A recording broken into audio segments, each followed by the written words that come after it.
जालंधर की लोकसभा सीट पे आज चुनाव के नतीजे आए हैं, जिस पे आम आदमी पार्टी की ऐतिहासिक जीत हुई है।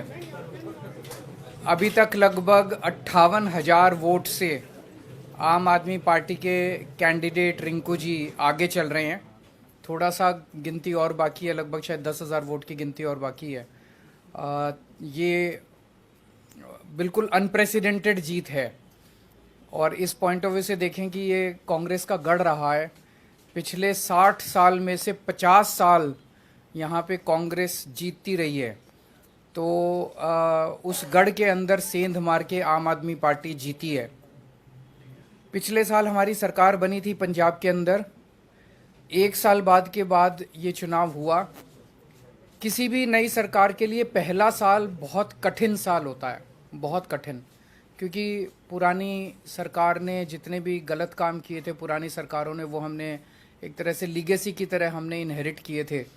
और बहुत सारी प्रॉब्लम्स थी। उन सारी प्रॉब्लम्स को सॉल्व करते करते करते पंजाब की आम आदमी पार्टी की भगवंत मान सरकार ने एक अपने लिए इतना पॉजिटिव वातावरण क्रिएट किया कि जितने काम किए, हम तो केवल काम की राजनीति करते हैं, ना हम धर्म की राजनीति करते, ना हम जात की राजनीति, केवल काम। हमारे कामों के बेसिस पे हम वोट मांगते हैं लोगों से। तो एक तरह से पंजाब की जनता ने, जालंधर की जनता ने, और जालंधर का जो ये नतीजा, ये पंजाब का मूड है, पूरे पंजाब का मूड इस तरह इसमें दिखाई देता है। उन्होंने भगवंत मान साहब के आम आदमी पार्टी की सरकार के कामों पे ठप्पा लगाया है कि जी लगे रहो, बहुत अच्छा काम कर रहे हो, इसी तरह से करते रहो, हम आपके साथ हैं। ये बहुत बड़ा मैसेज है। तो जालंधर की जनता को मैं बहुत बहुत तहे दिल से शुक्रिया अदा करना चाहता हूँ। पंजाब की जनता का मैं बहुत दिल से शुक्रिया अदा करना चाहता हूँ, बधाई देना चाहता हूँ इसके लिए। मैं थोड़े से आंकड़े आप लोगों के सामने रखना चाहूँगा। पिछली बार 92 सीट्स जीत के हमने सरकार बनाई थी, आज से लगभग 1.25 साल पहले। वो एक वेव थी आम आदमी पार्टी की।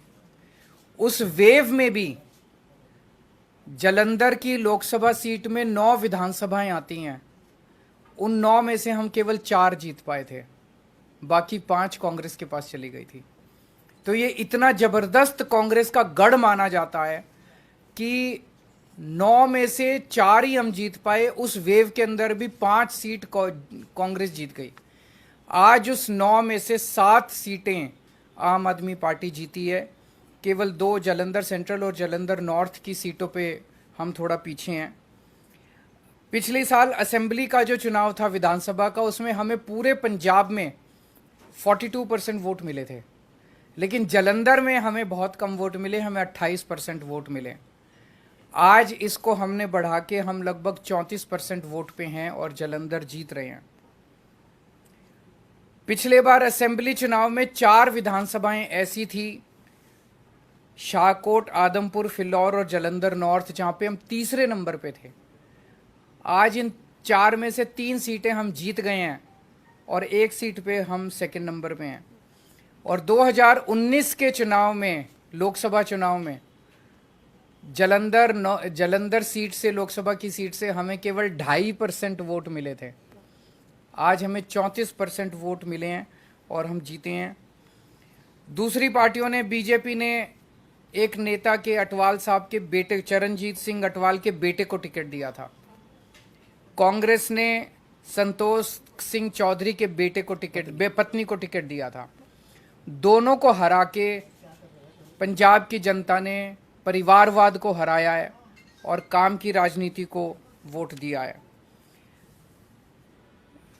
2014 में आम आदमी पार्टी की 4 सीटें थी लोकसभा में। 2019 में 1 सीट रह गई और फिर जब मान साहब पंजाब के मुख्यमंत्री बने तो 1 भी सीट नहीं बची। आज आम आदमी पार्टी की लोकसभा में एंट्री हो रही है, 1 सीट से एंट्री हो रही है और मैं समझता हूं कि बहुत जल्दी आम आदमी पार्टी का लोकसभा के अंदर बहुमत भी होगा। भगवान ने अगर चाहा और देश की जनता ने अगर चाहा तो आम आदमी पार्टी अब नेशनल पार्टी बन चुकी है। तो एक लोकसभा ही ऐसी जगह थी जहां आम आदमी पार्टी की मौजूदगी नहीं थी, अब वहां भी आम आदमी पार्टी की मौजूदगी हो गई है। मैं फिर से पंजाब की जनता को, जालंधर की जनता को बहुत बहुत आभार व्यक्त करता हूँ। बहुत बहुत धन्यवाद जी। जालंधर लोकसभा में जो बाई इलेक्शन हुआ उसमें जो नतीजे आज आए वो आम आदमी पार्टी के कामों पर लगभग 14 महीने अभी हुए नहीं हैं। 16 मार्च को हमने ओथ ली थी, 16 मई को 14 महीने होंगे, तो लगभग 14 महीने पुरानी सरकार के कामों पर पॉजिटिव मोहर लगाना बहुत बड़ी बात है। जैसा कि हमारी पार्टी के सुप्रीमो अरविंद केजरीवाल जी ने कहा कि हम धर्म की या जात पात की राजनीति नहीं करते। हम मोहल्ला क्लिनिक गिना रहे थे, जो आम आदमी क्लिनिक हमने पंजाब में बनाए हैं 580। हम वहाँ स्कूल ऑफ एमिनेंस की बात कर रहे थे, स्कूलों के नाम पे वोट मांग रहे थे। हम वहाँ पर बिजली का बिल ज़ीरो जो आया उसको आगे कैसे लेके जाना है, ऐसे ही ये जारी रहेगा, उसके लिए बिजली जो हमारा PSPCL है उसका बजट हमने जो पे कर दिया उस पे वोट मांग रहे थे। हम इंफ्रास्ट्रक्चर से जो है उसके नाम पर वोट मांग रहे थे। हम व्यापारियों से बात कर रहे थे, किसानों से बात कर रहे थे, मजदूरों से बात कर रहे थे, हर एक की भलाई की बात कर रहे थे। इसीलिए ये बहुत ही अच्छी बात है कि लोग पॉजिटिव राजनीति को पसंद करने लगे। ये शुरुआत दिल्ली से हुई थी, जब 28 सीटें आई थी, फिर उसके बाद 67 आई, 60 उस पर 63 आई। तो अरविंद केजरीवाल जी ने जो काफिला शुरू किया था रामलीला ग्राउंड से, वो आज एक नेशनल पार्टी के रूप में बहुत बड़ा बन गया है। 92 MLA हमारे पंजाब की विधानसभा में, 63 MLA हमारे दिल्ली की विधानसभा में, 5 MLA हमारे गुजरात की विधानसभा में, 2 MLA हमारे गोवा की विधानसभा में, 10 MP हमारे राज्यसभा में, और आज के बाद 1 MP हमारा लोकसभा में है। तो नेशनल पार्टी बनने के बाद कोई ऐसी संवैधानिक संस्था नहीं है जिसमें हमारा योगदान या हमारा हिस्सा ना हो। ये सब आम आदमी पार्टी की टीम, जो वॉलंटियर, जो अपने जेब से खर्चा करके घर से निकलते हैं और निकल के काफिले के रूप में एक बड़ा रोड शो बना देते हैं, तो ये उनकी जीत है। अरविंद केजरीवाल जी ने बहुत टाइम दिया पंजाब के लिए, और अलग अलग भी गए हम, और जितने भी वॉलंटियर और अहदेदार साहबान थे उन सब की जीत है। मैं जिन्होंने हमें मान सम्मान दिया, हम पर फूलों की वर्षा की, हमको अपने अपने कहीं ना कहीं बुला के मान सम्मान दिया, हमारी इज्जत की, मैं उनको तो बधाई देना ही चाहता हूं दिल से। लेकिन जिन्होंने हमको गालियां दी, हमारे बारे में आपत्तिजनक टिप्पणियां की, अनाप शनाप बोला, पर्सनल लाइफ के बारे में, उनको भी मैं कहता हूं कि वो भी, उनका भी भला हो। अब उनको शायद पता चल गया होगा कि ये बातें पुरानी हो चुकी हैं कि किसी पर कोई भी इल्ज़ाम लगा दो, ये हो गया वो हो गया।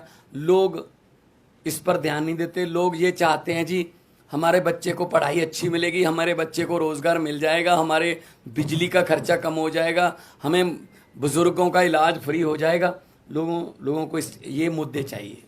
शायद आने वाले दिनों में वो जो भटके हुए लोग हैं वो भी शायद अपनी जो है लाइन या अपना एजेंडा चेंज करें कि हमें ये एक दूसरे पर कीचड़ फेंकने वाली राजनीति की बजाय हमें विकास की बातें करनी चाहिए। तो जब 92 सीट जीतकर मुख्यमंत्री का मुझे दायित्व दिया था, अरविंद केजरीवाल जी ने मुझ पर भरोसा किया था, तब भी मैंने यही कहा था कि जीतने के बाद हमको अहंकार नहीं करना है। अभी तो हमारी जिम्मेदारी बड़ी है और ज़्यादा मेहनत से काम करना है। अब जलंधर वालों ने इतना मान सम्मान किया, जलंधर वालों ने इतना भरोसा किया, उम्मीद आस जगी है, तो हमको और जिम्मेदारी से काम करना होगा। जलंधर को कैसे चमकाना है और हमारे पंजाब के शहरों को कैसे हमने चमका के पूरे देश में हमारे स्टेट को नंबर 1 बनाना है, ये हमारा अगला मकसद है। रंगला पंजाब, कलरफुल पंजाब जो हमारा टीचा है, उसकी तरफ हम बढ़ रहे हैं।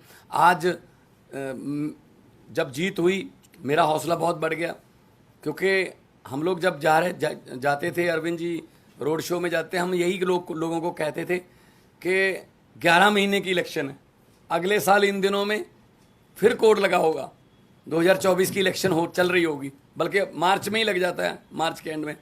तो 10-11 महीने हमारे एमपी को मिले हैं, लेकिन 10-11 महीने में ही हम इतना काम करेंगे कि अगली बार हमको हाथ जोड़कर वोट ना मांगने पड़े। अगली बार हमारे काम और कामों के आधार पर जितना हमें समय मिला, पार्लियामेंट में जलंधर की आवाज़ पंजाब की आवाज़ बन के गूंजेगी, ये मुझे उम्मीद है। और आज लगभग 60,000 मतों से जीतना, और बाकी सभी इकट्ठे थे, ये बीजेपी, अकाली दल, बीएसपी, कांग्रेस, ये सब इकट्ठे थे। इनकी पीसी अलग अलग होती थी, बस एक घंटा पीसी में गैप होता था, कंटेंट सेम ही होता था, एक दूसरे को देते थे कि ये अब तुम ले जाओ, ये गालियां मैंने दी हैं, ये अब 3 बजे दे देना, वही गालियां 4 बजे वो देते थे। तो ये इकट्ठे मिलके लड़े। तो लेकिन लोगों ने इन सबको नकार दिया, और लोगों ने आम आदमी पार्टी की जो सरकार है उसके वर्क कल्चर पर, उसके ईमानदारी के जो फतवा है, भी ईमानदारी का फतवा हमें दिया। जलंधर के लगभग 8.5 लाख से ज़्यादा लोगों ने वोट किया, और हम उनकी आसों उम्मीदों पर पूरा उतरने की कोशिश करेंगे। और हमारी जिम्मेदारी, इसको हम जिम्मेदारी समझते हैं कि हम जलंधर के लोगों की उम्मीदों पर पूरा उतर सकें। इस सिचुएशन कैसे देखते हैं कि लास्ट ईयर आपकी सरकार बनी और कोई नहीं मान रहा था कि आप संगरूर उठा सकते हैं, आपकी अपनी सीट थी, और इतनी मजबूत पोजीशन में आप संगरूर हार गए, और अब बहुत कमजोर पोजीशन में मान रहे थे, कोई आपको जीतता हुआ मान नहीं रहा था, लेकिन ये आप जीते। तो मतलब ऐसा क्या हुआ है, और पिछली बार ऐसा क्या नहीं हुआ था? देखो, आम आदमी पार्टी है, अभी हमारा वोट बैंक जो है हमें भी नहीं पता कौन है। हम किसी सर्वे में नहीं आते, सीधा सरकार में ही आते हैं। कोई नहीं मान रहा था कि 67 आ जाएंगी, कोई नहीं मान रहा था 63 आ जाएंगी, कोई नहीं मान रहा था 92 आ जाएंगी। तो हर इलेक्शन का सिनेरियो अलग अलग होता है। तो संगरूर में जो लोगों ने फैसला किया वो भी हम सर माथे पे लिया। वहाँ क्या कमियां रहीं, क्या हम नहीं कर पाए, उनसे सीखा, तो आज हम उन कमियों को दूर करके जलंधर में कामयाब हैं। ये 2024 का आम आदमी पार्टी का ट्रेलर है पंजाब में नहीं, पंजाब में तो देखो, पंजाब में जलंधर में जाना, दोआबा की सीट है जो 50 साल से कांग्रेस के पास थी, और कोई प्रचार करने भी नहीं जाता था, वोट मांगने भी नहीं जाते थे कांग्रेस वाले। इस बार भी नहीं आए, इस बार भी कोई नेता बड़ा जलंधर में वोट मांगने नहीं आया। उनको लगता था जी तो हमारी सीट है, पक्की है, लोगों को वोट देनी पड़ती है। लेकिन अब ऐसा नहीं है, तो बदल गया है।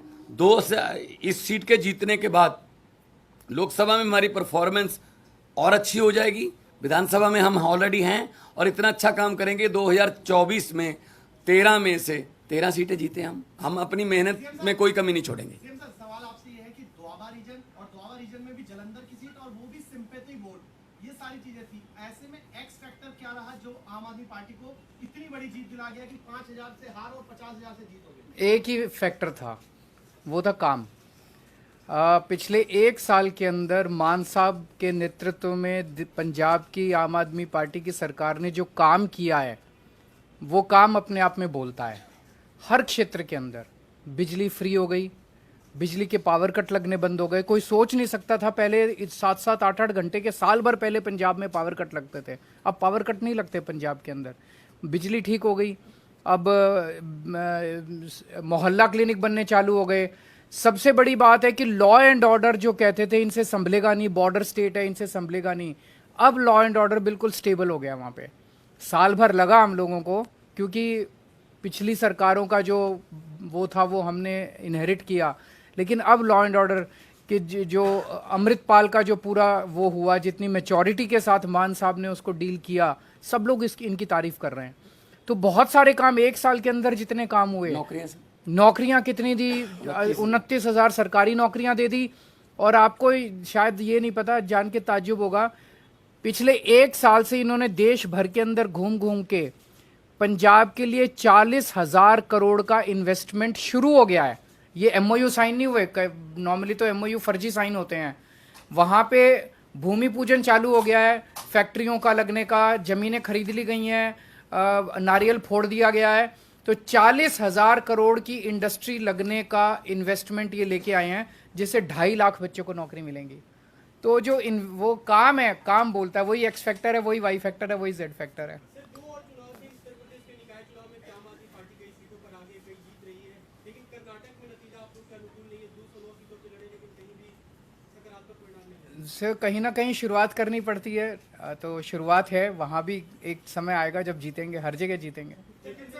उत्तर प्रदेश में अभी कई जगह से नतीजे आ रहे हैं। अभी अभी मेरी संजय सिंह जी से बात हुई थी और काफ़ी उत्साहवर्धक नतीजे हैं, और मैं समझता हूं कि जल्दी आम आदमी पार्टी जो है उत्तर प्रदेश के अंदर भी अपनी छाप छोड़ेगी। सर, कर्नाटक में बीजेपी के पोलराइज्ड कैंपेन के बावजूद उनको बहुत ही साउंडिंग डिफीट दिख रही है इस वक्त। इसीलिए उन्हें सोचना पड़ेगा कि ये सारे पैंतरे चलते नहीं है, काम करो। काम तो करते नहीं है वो, तो बिना काम किए उल्टे सीधे उस पर लड़ते हैं, और वो चलता नहीं है। जनता जो है, जनता काम मांगती है।